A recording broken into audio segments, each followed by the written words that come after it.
The hip hop scene in Knoxville is really, really, really like vast. You have people who make really soulful music. You have people who make really, really hype music for like clubs around Knoxville. You have people who are into the older hip hop like myself. There's pretty much everything you can think of when you want to hear something hip hop that comes out of Knoxville. The only problem with Knoxville is that we don't have the resources that a bigger city like New York or Atlanta would have. And as of that, it's kind of like all these great artists are stuck performing into the same spots, which are now closing down. And so it's kind of like you have all this talent with nowhere to go. When I was a kid, I got a Eminem CD, and I think hearing that as like every probably kid around that time, they're like, oh my gosh, this is awesome, I want to be a rapper. So pretty much once I heard that CD, I was like, I want to be into hip hop, and it just grew from there. I started listening to more and more music, and then which made me just want to write my own music. Then once I started writing my own music, I wanted to get it played. So once I figured out how to get my music played on radio stations, I wanted to do radio as well. So it just led on from there pretty much. My stage name is Young Freeman, and I got that name because of my older brother. I was kind of, I guess, hanging around with him and his friends. So I guess a lot of people called him Freeman, and I guess he was the older Freeman. So it was just came upon me one day, like it'd just be funny just to, I'm the young Freeman kind of guy that everybody knows in our family. So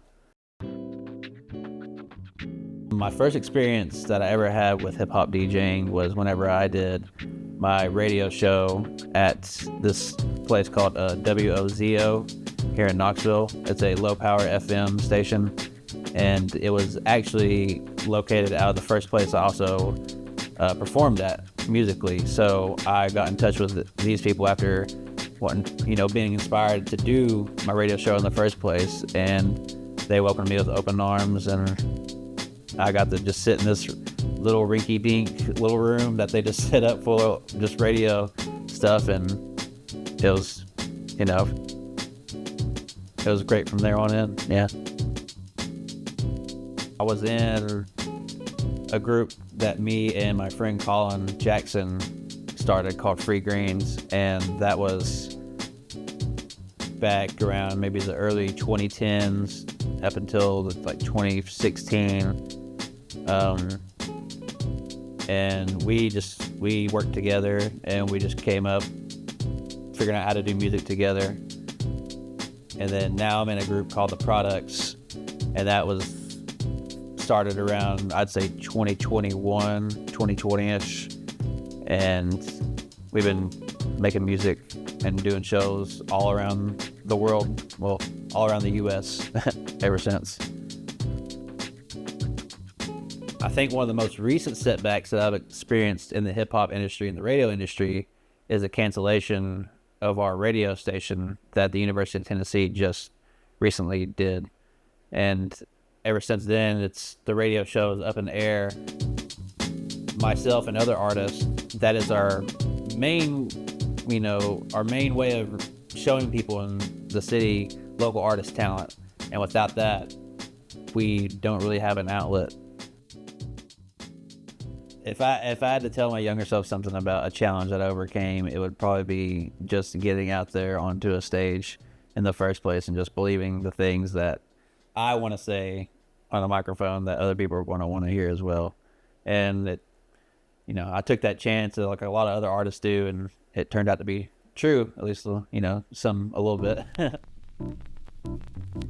I think where I see myself in 10 years in the hip hop scene here is hopefully still making music and performing the music as well, but also helping younger artists figure out, ways that they can get their music out there, whether it be performing on stages or going through radio shows like my own or others. And I think if I can figure it out myself, that it'll make it 10 times easier for the next person down the road. If if I had to give some advice to somebody who's trying to get into the hip hop DJ scene, I would say is study the music. Go as far back as you possibly can. Figure out where this stuff came from and what music they played. Because once you do that, you're going to figure out that all these things that were played a long, long time ago are things that are still incorporated into music today. And I think the more knowledge you have of that, then the more musical knowledge you'll have of actually mixing in and out songs and so on.